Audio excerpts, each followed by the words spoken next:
करा रेशमाची शेती, पिकवा मातीतून मोती. खरं आहे बरं का हे सगळं. महाराष्ट्रामध्ये वेगळ्या वेगळ्या प्रकारचं रेशीम ह्या मातीतून पिकवलं जातं. हे अनेक लोकांना माहिती नसेल, अनेक लोकांना ज्याला माहीत असेल त्यांना हे ऐकून आनंद होईल. महाराष्ट्रामध्ये जे रेशमाची शेती होते त्या रेशमाच्या शेतीमध्ये मलबेरीचं जे रेशीम असतं ते एक जे म्हणजे तुतीच्या झाडापासून, दुसरं जे आहे ते टसरचं म्हणजे आईने अर्जुनच्या झाडावर जे होतं ते आदिवासी लोकांच्या याच्यावर म्हणजे इकडे रायगडमध्ये आणि त्यानंतर चंद्रपूर, गडचिरोली, भंडारा, चंद्रपूर ह्या जिल्ह्यांमध्ये फार मोठ्या प्रमाणावर. आणि त्यासोबतच आता नवीन इरिकल्चर म्हणजे एरंडाच्या झाडावर पानं खाऊ घालून रेशमाच्या किडीचं संगोपन करायचं आणि त्याच्यापासून कोश निर्मिती करायची. आता ह्या अशा 3 प्रकारचे सिल्क जे आहेत, ज्याला रेशीम जे आहे ते महाराष्ट्रामध्ये ह्या जमिनीतून तयार होतात. म्हणजे जमिनीत तयार होणाऱ्या झाडापासनं ते ज्याचा जो झाडं होतात म्हणजे तुती. आता आपण मलबेरीच्या संदर्भात बोलू. मलबेरीच्या संदर्भामध्ये मलबेरीचे म्हणजे तुतीचे झाडं वेगळ्या वेगळ्या S36 व्हेरायटी आहे, V1 व्हेरायटी आहे, 34 व्हेरायटी आहे. अशा वेगळ्या जातीचं तुतीच्या झाडाचं लागवड करायची. मग ते बेण्यापासून असो की मग ते रोपापासून असो. आणि ती लागवड केल्याच्या नंतर मग साधारणतः 4-5व्या महिन्याच्या नंतर तुम्हाला रेशीम किडीचं संगोपन त्यावर करता येतं. ह्या रेशीम किडीचं संगोपन करून त्याच्यामध्ये प्रचंड उत्पन्न आणि उत्पादन घेणारे 4720 शेतकरी माझ्याकडे महाराष्ट्रामध्ये आहेत. आता हा महाराष्ट्राच्या तुलनेत जर आकडा घेतला तर फार कमी आहे. म्हणूनच माझं आव्हान राहणार आहे शेतकऱ्यांना. आणि हे शेतकरी तुम्हाला सांगतो त्यातील साधारणतः एक 2547 शेतकरी जे आहेत ती 1 लक्षाच्या वर म्हणजे एका एकरात 1 लक्षाच्या वर उत्पादन घेणारे शेतकरी आहेत. म्हणजे उत्पन्न त्यात मिळतं त्यांना. आणि शेतकऱ्यांना काळजी करण्याचं काही कारण नाही. साधारणतः काय होतं की आपण ज्या पिकवतो शेतकरी सर्वसाधारणतः त्यांना बाजारात त्याला बाजार शोधावा लागतो. इथं महाराष्ट्र सरकार स्वतः रुपये 150 किलोच्या दराने चांगल्या प्रकारचा कोश मग 120, 125, 90 असे वेगवेगळे जसा खराब असेल तसा, जसा चांगला असेल तसा या दराने आपण हमी भावाने त्याच्याकडनं विकत घेतो.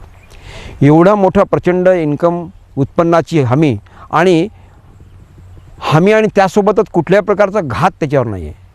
म्हणजे निसर्गाचा आघात जो होत असतो की नाही, खूप पाणी पडलं, गारपीट झाली, काही झालं तर त्यामुळे काय होतं की सर्वसाधारणतः आपला हरभरा असो, चणा असो, ज्वारी असो, बाजरी असो, सूर्यफूल असो हे सगळ्या पिकं जे असतात ते मार खातात आणि हाताशी आलेलं पीक आणि तोंडाशी आलेलं पीक चाललं जातं. या सगळ्या पार्श्वभूमीवर ह्या तुतीची लागवड केल्यामुळे ते 15 वर्षापर्यंत टिकते. आणि असे हे शेतकरी माझ्याकडे महाराष्ट्रामध्ये साधारणतः 22 जिल्ह्यामध्ये हे काम करतात आहेत. फार प्रचंड प्रमाणामध्ये ते सातत्य लागतं, मेहनत लागते. 2 हातावर आपल्याला समजा आपण ठरवलं की ह्या 2 हाताने आपले डोकं ठेवून साधारणतः कुटुंबातल्या सगळ्या माणसाला व्यवसाय मिळतो. मग आजी असो, नातू असो, मुलगी असो, सून असो, सगळे लोक त्यात काम करू शकतात. म्हणजे माणसाने तुतीची लागवड करून दिली तर स्त्रियांनी जाऊन जर समजा त्याचा फांद्या आणि पारा जर आणला आणि त्यापासून तुतीचं रेशीम किड्याचं संगोपन जर केलं, स्त्रियांना मिळतात की पैसे त्याच्यामध्ये. आणि माणसाला सांगितलं की घ्या तुमचे काय पैसे आहेत ते 10,000-1,000 रुपये आणि बाकीचे लाख रुपये मी घेते, तर स्त्रियांना पैसे मिळतील. सगळ्या कुटुंबाला व्यवसाय देणारा असाही जबरदस्त ताकद असलेला, उत्पन्नाची हमी असलेला आणि कुठल्या प्रकारे त्याच्यामध्ये निसर्गाची संकट येत नाही अशा ह्या सगळ्यापासून नुकताच आलेल्या पावसामध्ये झालं काय की संकटात सगळं गेलं पण तुतीची शिल्लक राहिली. मी तर माझा जर संदर्भ बोलायचं असेल तर मी सांगेन की विदर्भामध्ये विशेषतः शेतकरी जे आहेत की त्यांना आर्थिक पिवळवण होती का असं म्हणतात आणि त्यामुळे ते आत्महत्या करतात. काहीही आत्महत्या करण्याची गरज नाही. तुमच्याकडे समजा 5 एकर शेती आहे, 1 एकरावर करा. माझं फक्त विनंती एवढीच आहे की त्यांच्याकडे थोडंसं पाण्याची सोय असली पाहिजे.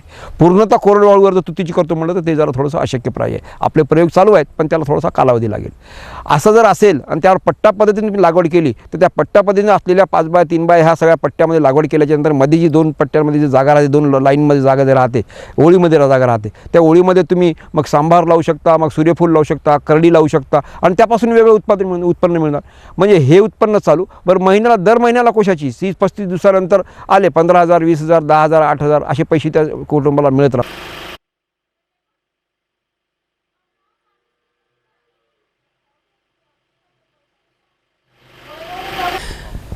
नाशिक जिल्ह्यामध्ये हा भौगोलिक परिस्थितीत अतिशय कोश खरेदी केंद्र येवला येथे कोश खरेदी केले जात आहेत. नाशिक जिल्ह्यामध्ये नाशिक, सिन्नर, त्याच्यानंतर निफाड या 3 तालुक्यामध्ये थोड्याफार प्रमाणावरती लागवड आहे. त्याप्रमाणेच देवळा, सटाणा, कळवण, मालेगाव या भागामध्ये जवळजवळ 350 ते 400 एकर क्षेत्रामध्ये लागवड झालेली आहे. आणि या भागामधले सर्व शेतकरी अतिशय आधुनिक प्रकारे रेशीम उद्योग करत आहेत. नाशिक जिल्ह्यामध्ये सर्व ठिकाणी तुम्हाला V1 व्हरायटीज दिसेल, कारण इथे सुरुवात करताना आम्ही V1 व्हरायटीपासूनच सुरुवात केली. विवन व्हरायटीचं याच्यामध्ये तुतीच्या वाणांमध्ये 4 प्रकारचे वाण मोठ्या प्रमाणात प्रचलित आहेत. M5, S36, S1635 आणि विवन या 4 वाणांपासून आपलं रेशीम उद्योग आपण हे केला जातो. विवन व्हरायटीचं जे आहे तर पाल्याचं उत्पादन साधारण नाशिक जिल्ह्यामध्ये नाशिक, सिन्नर, त्याच्यानंतर निफाड या 3 तालुक्यामध्ये थोड्याफार प्रमाणावरती लागवड आहे. त्याप्रमाणेच देवळा, सटाणा, कळवण, मालेगाव या भागामध्ये जवळजवळ 350 ते 400 एकर क्षेत्रामध्ये लागवड झालेली आहे. आणि या भागामधले सर्व शेतकरी अतिशय आधुनिक प्रकारे रेशीम उद्योग करत आहेत. नाशिक जिल्ह्यामध्ये सर्व ठिकाणी तुम्हाला विवन व्हरायटीज दिसेल, कारण इथे सुरुवात करताना आम्ही विवन व्हरायटीपासूनच सुरुवात केली. याच्यामध्ये तुतीच्या वाणांमध्ये 4 प्रकारचे वाण मोठ्या प्रमाणात प्रचलित आहेत. M5, S36, S1635 आणि विवन या 4 वाणांपासून आपलं रेशीम उद्योग आपण हे केला जातो. माझं नाव कारवारी मारू वाघ, गणेश खेडगाव, तालुका कळवण, जिल्हा नाशिक. आपण किती वर्षापासून रेशीम उद्योग करतो? मी 2006 पासून किती रेशीम उद्योग करत आहे. हे जे उद्योग आपण करत आहे ह्याच्यामध्ये आपण बॅच घ्यायला सुरुवात केव्हापासून केली? मी डिसेंबर 2006 पासून बॅच घ्यायला सुरुवात केली आहे. पहिली बॅच जी आहे ती किती अंडीपुंजांची घेतली आणि किती उत्पादन मिळालं आपल्याला? पहिली बॅच मी 200 अंडेपुंज घेऊन मला जवळजवळ 80% उतारा बसला. किती माल निघाला आपल्याकडे? माझा माल तर जवळजवळ तो 1.5 क्विंटल निघाला. त्याच्यानंतर आता आपण आत्तापर्यंत डिसेंबर 2006 पासून आतापर्यंत आपण किती बॅचेस घेतलेले आहे? मी 2 डिसेंबरपासून तर आत्तापर्यंत 14 बॅचेस घेतल्या. ह्या जे 14 बॅचेस आपण घेतल्या ह्याच्यामध्ये कमीत कमी अंडीपुंज किती होते आणि जास्तीत जास्ती किती होते? मी मागे 200 अंडेपुंज घेत होतो, आता जवळजवळ 800 ते 1000 अंडेपुंज घेतो. आता सध्या आपल्याकडे लागवड किती क्षेत्रात आहे आणि ती लागवड क्षेत्र आपण अंडीपुंजासोबत कसं सेट करताय? आता माझ्याकडे 10 एकर लागण आहे. 10 एकरात मी दर महिन्याला 800 ते 1000 अंडेपुंज घेतो. आता ह्या जानेवारी 7 पासून मी 800 अंडेपुंज घेतो दर महिन्याला. जानेवारी 2007 पासून तर आत्तापर्यंत माझे 18 क्विंटल माल निघाला. मी 2 बॅचेस या 800 अंडेपुंजाचे CSR घेतले होते. CSRमधले मला 170 रुपये भाव मिळाला. आणि आता कोणाल गोल्ड घेतली, कोणाल गोल्डचा 150 रुपये भाव आहे. मला 7 महिन्यामध्ये जवळ 18 ते 19 क्विंटल माल मिळाला. आता हा जो तुमचा 800 अंडीपुंजांची बॅच घेता तर ह्याच्यामध्ये काय नियोजन करता जे तुम्हाला 800 अंडीपुंजांची बॅच म्हणजे तुमचं रेअरिंग हाऊस वगैरे कशा पद्धती किती मोठं आहे वगैरे? आमचं एक चॅकी रूम आहे. चॅकी रूममध्ये आम्ही 2 मोल्ड पास करतो. ते मोल्ड पास झाल्यावर मग आम्ही शेडमध्ये घेतो. आमचं एक शेड 100 फूट लांब आणि 20 फूट रुंदीचं शेड आहे. आणि नंतर दुसरं पण एक 40 फूट लांब आणि 20 फूट रुंदीचं शेड आहे. ते दोन्ही शेडमध्ये आम्ही 800 अंडेपुंज घेतो. आता रेशीम संगोपनामध्ये फांदीचं पण पूर्ण फांदीच पण उपयोग करायला लागले आहे. तर आपल्याला फांदीचा उपयोग काय कसा वाटला? आमचे 2 मोल्ड पास झाल्यावर आम्ही ते रॅकवरती जे शेडमध्ये टाकतो नाळी, त्याच्यावर आम्ही फांदीचा उपयोग करतो. फांदीमुळे आम्हाला कमी माणसं लागतात आणि काम उरकतं. आणि हे जे काही आपल्याला रोगराई वगैरे पावसाळ्यामध्ये जाणवते कधी, तर आपल्याला काही अनुभव आला का या पावसाळ्यामध्ये रोगराईचा? जास्त पाऊस झाला आणि ओला पाला असला तर ते बुरशी वगैरे येते. त्या बुरशीसाठी आम्ही चुना वगैरे मारतो. त्याच्यामुळे ते पाणी सोकलं जातं आणि बुरशी येत नाही. आता इथे आपल्या घरचे कोण कोण सदस्य आपल्यासोबत काम करतात त्याच्यामध्ये? आमच्याकडे एक 5-6 मजूर आहेत आणि घरचे आम्ही 2 भाऊ आणि आमचे पुतणे आहेत, ते आमचे काम करतात. शेतकऱ्यांना काय सुचवतो आपण ह्याच्यासाठी? शेतकऱ्यांना आम्ही प्रत्येकाला सांगतो, तुम्ही की हा धंदा चांगला आहे, याच्यातून चांगलं प्रॉफिट आहे, दर महिन्याला पैसे गव्हर्नमेंटचा हमी भाव आहे. असा हमी भाव शेतीमध्ये कुठलाच नाही. 7 बॅचेसमध्ये मला 3 लाख रुपये मिळाले. 3 लाखात खर्च जवळजवळ 25,000 रुपये खर्च झाला. पण पूर्वी आम्ही द्राक्षे, डाळिंब, ऊस, टमाटे, गरकिंग काकडी, पुन्हा स्ट्रॉबेरी लावली होती. त्याच्यापेक्षा चांगलं आहे ते. ज्या वेळेला तुम्ही 10 एकरामध्ये दुसरे पिकं घेत होते तुतीन रेशीम सोडून, तेव्हा 10 एकरात काय उत्पन्न मिळत होतं तुम्हाला पूर्वी? आम्हाला 10 एकरात ते जवळजवळ 4-1 लाख रुपये मिळत होते. त्याच्यातून निम्मा खर्च होत होता आमचा. त्याच्यात 2 लाख खर्च होत होता आणि बाकी मजुरी जात होती. 1 लाख रुपये राहायचे फक्त. निसर्गामुळे आम्हाला ते द्राक्षे त्याच्यावर निसर्गाच्या याच्यावर होते. आता रेशीम उद्योग आपण 1 वर्षापासून करत आहे, तर निसर्गाचा आपल्याला काय अनुभव आला ह्याच्यामध्ये? रेशीम उद्योगाला पावसाळा काही यायला तरी काही भीती नाही.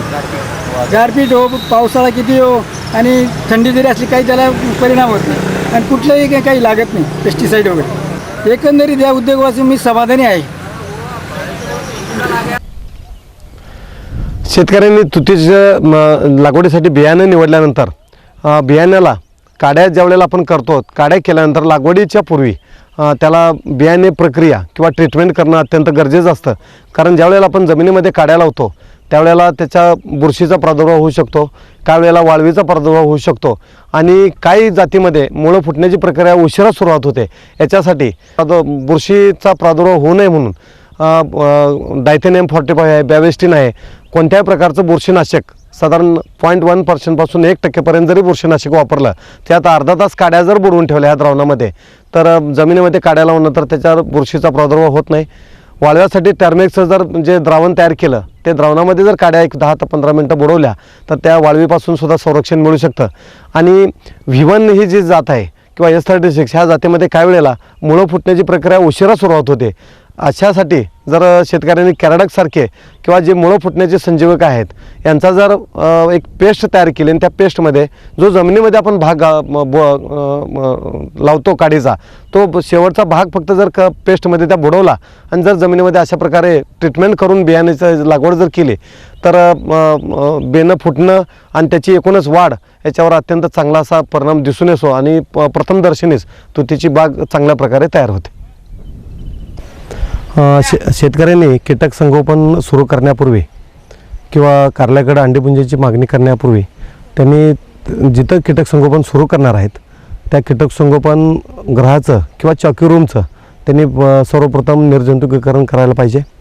त्यांच्याकडे जे काही उपलब्ध साधन सामुग्री आहे किंवा जे साहित्य आहे त्यालासुद्धा त्यांनी एकतर फॉर्मॅलिनच्या द्रावणानं स्वच्छता करून घ्यावी, 2% फॉर्मॅलिनच्या द्रावणानं किंवा 5% ब्लिचिंगच्या द्रावणानं किंवा अलीकडेच आम्ही रेशीम संचालनालयामार्फत सॅनिटेक निर्जंतुकीकरणासाठी शेतकऱ्यांना पुरवठा करतो आणि त्या सॅनिटेकचं द्रावण शेतकऱ्यांनी तयार करावं आणि त्याच्यासाठी सर्वप्रथम त्यांनी 19 लिटर पाणी घ्यावं. 19 लिटर पाण्याचं एक कॅन बाजूला ठेवावं किंवा एक बकेट बाजूला ठेवावी. तदनंतर त्यांनी अर्धा लिटर सॅनिटिकचं द्रावण घ्यावं. त्या सॅनिटिकच्या द्रावणामध्ये जे क्रिस्टल्स आहेत, ॲक्टिवेटर म्हणतो त्याला आपण, ते क्रिस्टल टाकायला पाहिजेत, क्लोरीनचे क्रिस्टल्स. ते टाकल्यानंतर ते द्रावण ॲक्टिवेट होऊन जातं.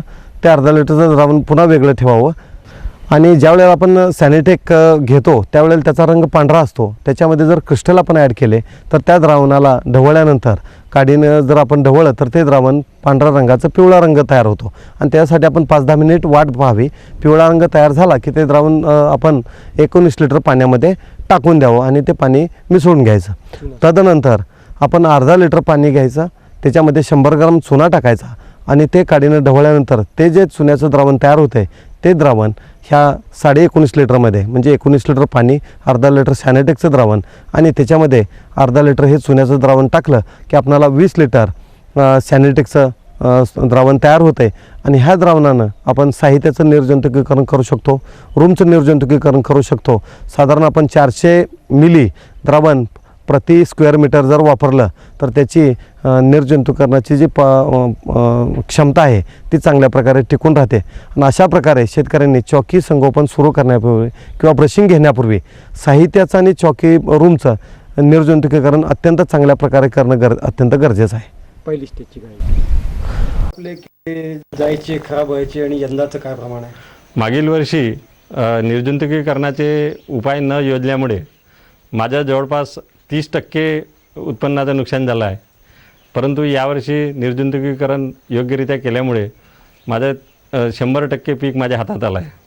काय काय करता निर्जंतुकीकरणमध्ये? निर्जंतुकीकरणात सर्वात पूर्वी ज्यावेळेस आपली बॅच निघते, कोशावर जाते, बॅच निघते, तर त्यानंतर पूर्ण जे आपलं संगोपनगृह आहे ते ब्लिचिंग पावडर आणि क्लोरोफेकच्या द्रावणाने त्याच्यामध्ये हे डिटर्जंट टाकून पूर्ण ते स्वच्छ धुवून काढतो सगळ्यात अगोदर ते.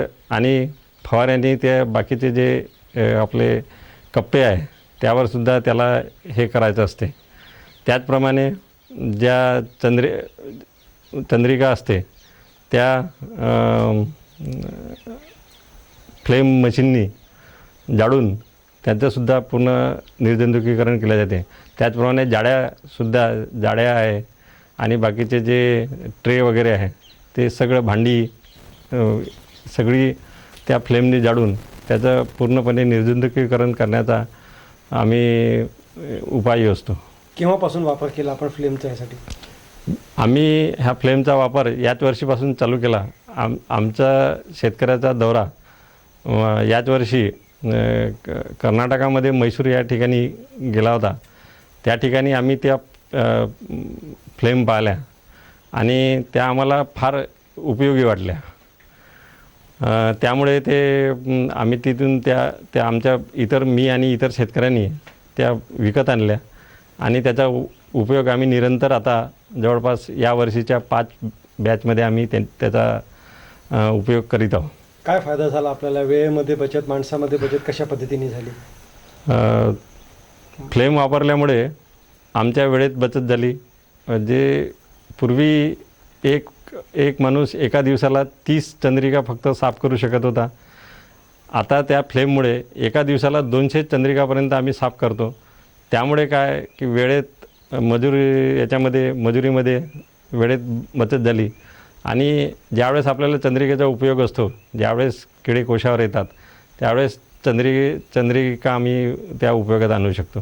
ट्रेचा उपयोग ट्रे कशा पद्धतीने साफ होतो? ट्रेनासुद्धा सुरुवातीला आम्ही ब्लिचिंग पावडर आणि क्लोरोपेकच्या द्रावणामध्ये बुडवून त्याला धुवून साफ करतो. त्यानंतर त्याला फ्लेमनी भाजतो आणि त्याच्यानंतरसुद्धा परत त्याच्यामध्ये पूर्ण निर्जंतुकीकरण व्हावं म्हणून उन्हातसुद्धा ते ट्रे वाढवतो. त्यामुळे त्याचं एक योग्य प्रकारे आणि पूर्णपणे निर्जंतुकीकरण होते. किती गॅप लागत होती सगळं साफ करण्यामध्ये आणि यंदा किती वेळ लागला बॅचमध्ये? मागील वर्षी आमची एक बॅच निघाल्यानंतर दुसरी बॅच घ्यायची म्हटलं की जवळपास 10 ते 12 दिवसाचा आम्हाला अंतर द्यावं लागत होतं. कारण की पूर्ण निर्जंतुकीकरण, पूर्ण चंद्रिका साफ करणं यामध्ये आमचा पुष्कळसा वेळ जात होता. परंतु यावर्षी आम्ही ते निर्जंतुकीकरण मशीन घेतल्यामुळे बाकीचा आमचा वेळ वाचून जास्तीत जास्त बॅच काढण्याचा आमचा कल असतो. त्यामुळे आमच्या उत्पन्नात भर झाली आहे. मशीन ही 1500 रुपयाची झाली आहे आणि मजुरी वगैरे आपण जर त्याचा विचार केला तर याच्यामध्ये फार मोठी आमची बचत झाली आहे. यावर्षी मागच्या वर्षीपेक्षा आम्हाला जे 300 किलोचं उत्पन्न जास्त झालं त्यामध्ये निर्जंतुकीकरणाचा फार मोठा सहभाग आहे. 300 किलो उत्पादन वाढल्यामुळे आम्हाला निव्वळ फायदा हा 40,000 रुपयाचा झाला आहे आणि हे 40,000 रुपये यावर्षी आम्हाला बोनस म्हणून मिळालेले आहे. ह्या चंद्रिकासाठी जी फ्लेम गन आता शेतकऱ्यांना आणले, यापूर्वी ते ब्रशनं किंवा हातानं चंद्रिकावरचा फ्लॉस काढायचे. फ्लॉस म्हणजे काय की जे रेशीमाळ्या ज्यावेळेला कोच बनवतात त्यावेळेला जे सिल्क वेस्ट होतं त्याच्यापासून फ्लॉस तयार होतो आणि ह्या फ्लॉसमध्ये बऱ्याच वेळा रोगजंतू राहण्याची शक्यता असते. तर हा फ्लॉस हातानं किंवा निरम्याच्या पाण्यानं किंवा ब्लिचिंगच्या द्रावणानं हे शेतकरी पूर्वी काढायचे. पण अलीकडंच शेतकऱ्यांनी मैसूर येथील इन्स्टिट्यूटमधून ही गॅसवर चालणारी फ्लेम गन आणल्या आणि ह्या फ्लेम गनमुळं शेतकऱ्यांचा स्वच्छतेवरचा किंवा निर्जंतुकीकरणाचा वेळ अत्यंत कमी झालेला आहे आणि त्यांना ते अत्यंत परवडायला लागलं आहे. रोजमजुरीचा खर्च कमी झाला, निर्जंतुकीकरणाचा वेळ कमी झाला आणि अत्यंत परिणामकारक असं निर्जंतुकीकरण होत असल्यामुळे ज्यावेळेला ते पुढची बॅच घेतात त्या पुढच्या बॅचमध्ये मागच्या बॅचमधील रोगजंतूंचा संक्रमण होत नाही आणि त्यामुळे साहजिकच शेतकऱ्यांना पूर्ण रोगमुक्त अशी त्यांची कीटक संगोपनाची बॅच तयार होते आणि शेतकऱ्यांना साहजिकच त्यांच्या उत्पादनामध्ये 20 ते 25-30% त्यांना फायदा जास्तीचा झालेला आहे.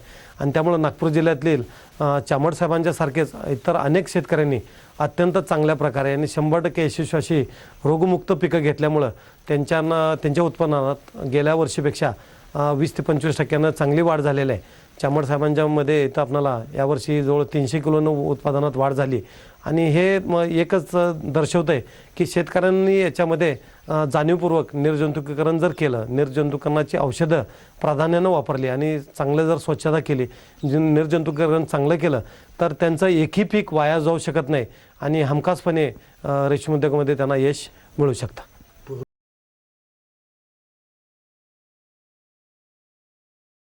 शेतकऱ्यांना आम्ही शक्यतो संकरित अंडीपुंजांचा पुरवठा करतो. संकरित अंडीपुंजामध्ये जे आपण प्युअर मैसूर इंटू NB4D2 म्हणतो किंवा बायोलटॅन किंवा CSR2, तर या अंडीपुंज पहिल्या 7 दिवसापर्यंत पिवळ्या रंगाचे असतात. शेतकऱ्यांना अंडी पुरवठा करतो त्यावेळेला ते साधारण पिवळ्या रंगाचे असतात. शेतकऱ्यांच्याकडं मग त्या अंड्यातून किडे कधी बाहेर येणार आहेत हे असं आम्ही एक संभाव्यतेनं सांगत असतो की अमुक दिवशी या किड्यातून अंडे बाहेर येतील किंवा अंड्यातून किडे बाहेर येतील. तथापि शेतकऱ्यांनी अंडीपुंजाची अवस्था पाहून त्यातून किडे कधी बाहेर येणार आहे ते त्यांनी स्वतः शिकून घ्यावं आणि त्यांनी स्वतः जर ठरवलं तर त्यांना अंडे कमीत कमी वेळेतून जास्तीत जास्त अंड्यातून जास्तीत जास्त किडे बाहेर येण्याची ते कला अवगत करू शकतात. तर याच्यासाठी शेतकऱ्यांनी आपल्याकडे अंडी प्राप्त झाल्यानंतर ती पिवळ्या अंडे आहेत, त्या पिवळ्या अंड्यामध्ये काळे ठिपके कधी येतात, टाचणीसारखं पिवळ्या अंड्यावर एक काळा ठिपका तयार होतो, ह्याला आपण म्हणतो पिनहेड अवस्था. तर ह्या पिनहेड अवस्थेमध्ये जर अंडी शेतकऱ्यांनी पाहिली आणि ती पिनहेड अवस्था जर त्यांनी सकाळी पाहिली तर त्यांनी तिसऱ्या दिवशी सकाळी अंडेपुंजांचं ब्रशिंग घ्यावं. जर ही पिनहेड अवस्था त्यांना संध्याकाळी दिसली तर त्यांनी सकाळी 4थ्या दिवशी सकाळी अंडीपुंज उघडी करावीत आणि त्या दिवशी त्यांना त्यातून ब्रशिंग घ्यावं. जर पिनहेड अवस्था शेतकऱ्यांना कळाली नाही, जर ज्या दिवशी अंडी निळी दिसतील तुम्हाला त्याच्यानंतर 24 तास त्यांनी अंधाऱ्या खोलीत अंडी ठेवावी की त्याला आपण ब्लॅक बॉक्सिंग म्हणतो. आणि त्याच्यानंतर त्यांनी सकाळी जर अंडी थोड्याशा प्रकाशात उघडी ठेवली तर एका दिवशी कमीत कमी वेळेत जास्तीत जास्त अंड्यातून हे किडे बाहेर येतात. तर बऱ्याच वेळा शेतकरी अंडीपुंजांचं उबवणी योग्य वेळे करत नाहीत आणि ब्लॅक बॉक्सिंग जे आपण म्हणतो की म्हणजे एकाच वेळेस सर्व अंडी त्यांच्या अंगावली कातडी निघून जाते, तोंडाचे